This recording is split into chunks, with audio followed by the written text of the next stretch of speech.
Hey internet! So for my very first proper sit down with you in my new bedroom here, now that I've done my room tour and everything, I thought that we would do a good old-fashioned makeup haul. Now this one was a pricey one because this was my first foray into Tom Ford's makeup collection, which has been out for a couple of years now actually, and I realized that I had been thinking of making a purchase from that line for pretty much that whole time, but I just couldn't really justify it, and I wanted to really take my time and do my research before deciding what I would purchase.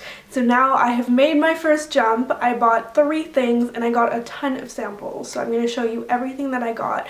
So this was purchased at the Holt Renfrew counter in Vancouver and Pacific Center, and I highly recommend going there because they are so incredibly generous with samples, and I don't know whether that's across the board at every Tom Ford counter or if this one is kind of special, but I did get quite a few things, and so I'll share with you at the end that I'm kind of thinking of buying a perfume from there, and this is basically my sampling of the ones that I liked, and then I'm going to pick one and purchase it because they're quite expensive, so it's quite a big decision to buy a fragrance from there. But all in all, I was very impressed with the customer service and very impressed with the quality of all of the products that I tried on, because I swatched like all of the lipsticks while I was there, and these are my 2 favorites that you'll see that I got. When I went over, the item that I knew I was going to get is an eyeshadow palette from Tom Ford, and I basically tend to buy eyeshadow once a year.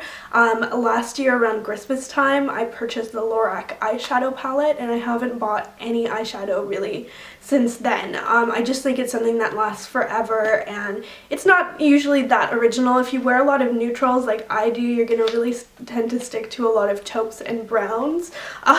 So this is right up my alley. If you are the kind of person who's not gonna get bored by 4 shades on an everyday basis and will actually treasure having those 4 shades in a highly pigmented, high quality sort of little setup of a quad, then I do really recommend this particular eyeshadow quad from Tom Ford to you. So it's the number 03, which is Cocoa Mirage, and I'm actually wearing the products today, so my eyes are done with it. It comes in this really pretty little faux suede envelope, and then inside it's just beautiful, beautiful packaging. So I'll show you what it looks like on the inside, just tilting it a little bit because you can see there's 2 brushes there, and one of them actually has a brush tip. So you can see there's one that's a light vanilla matte, which is your highlight color, and I love that this is matte, not shimmery, because I feel like the whole shimmery inner corner eye thing is just getting so old for me. It's very dated. It sometimes makes your eyes look kind of a bit dirty, not in a good way. It can make you look very awake, but I think a matte shade is the most natural. And then there's a matte blending color here, which is just kind of a suede-y kind of color.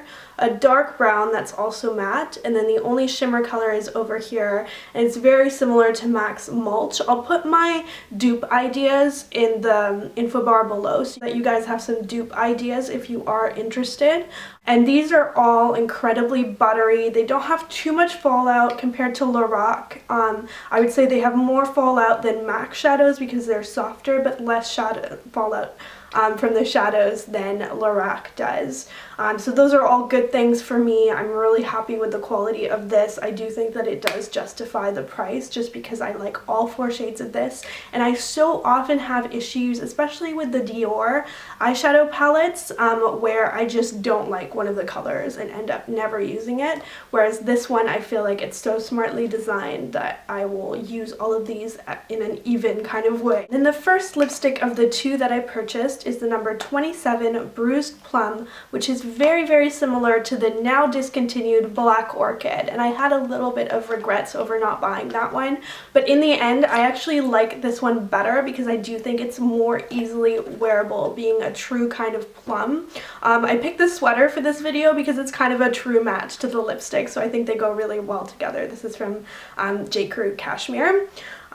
So this color, and I mean, first of all, I want to show you the packaging before we move on. I'm not a huge packaging person, but I feel like with this line, kind of gushing about it a little bit is justified because it is just so pretty. You can see it's like kind of an Art Deco look with the TF in gold on the top. And then you can see this is a very, very dark vampy color. So I wanted to go outside of my comfort zone, but in a smart way, by buying a color that was so pigmented that it can be used as a stain, which is kind of how I'm wearing it today. Basically what I do is I just pat it on from the tube and then just kind of blend it in with my fingers and then do a second layer.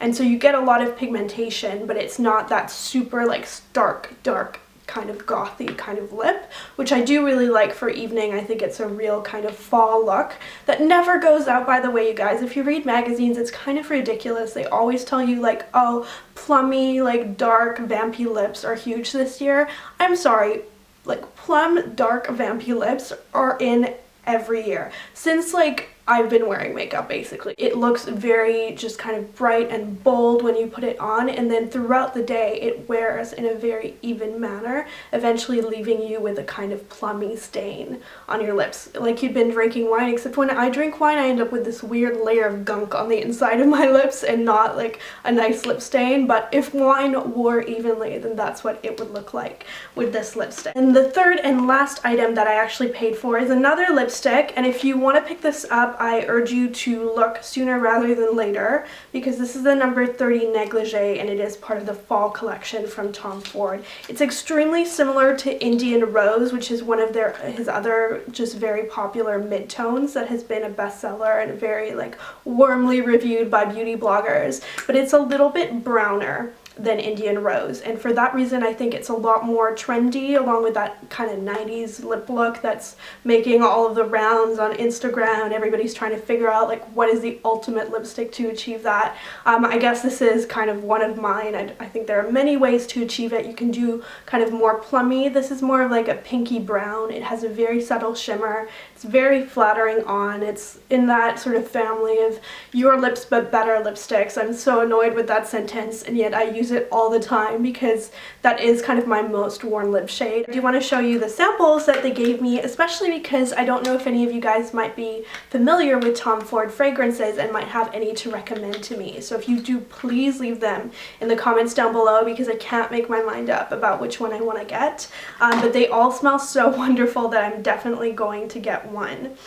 So the first one, and they do, by the way, this so cute job. They give you a little box, and then they kind of distill some perfume into it from their big bottles, and it's quite a generous sample. I mean, you can see I didn't pay anything for that. I didn't redeem any points or anything like that. It was completely free with my purchase, and this could easily last me for a trip. So this one is White Suede, which is a very kind of warm, musky scent, and I liked it more than I thought I would from the tester. So that's one that I got.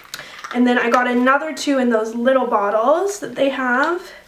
And these ones are actually labeled, so can you guys see how cute that is? It has a little gold label on it, and this one says Mandarino di Amalfi. So this is supposed to smell like the Amalfi Coast, and it's supposed to be a bit more of like a lighter kind of scent. It does have a very citrusy scent to it, so I really do like that because I do gravitate towards citrus as a dominant note in fragrance.